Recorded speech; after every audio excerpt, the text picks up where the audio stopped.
Yeah. So that is how we enable Power Pivot on Excel. Now, let us say we have already enabled the Power Pivot. What do we do with it basically? So basically the concept of Power Pivot is that you have a huge volume of data. Rather than bringing all the data into Excel, we'll just bring the relationship into Excel. Okay, like if you remember, in case of our Power Query editor, we were joining multiple tabs, right? Multiple sheets, multiple data.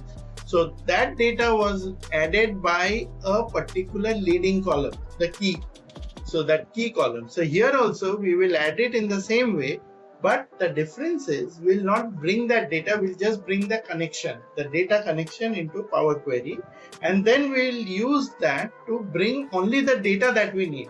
And Power Pivot is basically a representative of the summary of the data, right? The summary of the data. So that data itself has to be presented in a particular manner, in a summarized format or whatever. So if you have, like in Excel, as we know, if you have a large volume of data, it's going to fail, right? So to prevent that, we will not bring the data in, we'll bring the relationship in, and as and when required, the Power Pivot will bring the data in after doing the summary.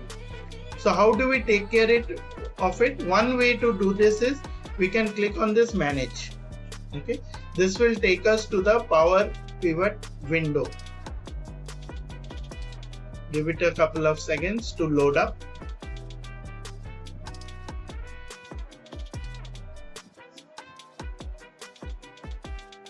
So this is a blank window where you can see this is called as the Power Pivot window, editor window, whatever.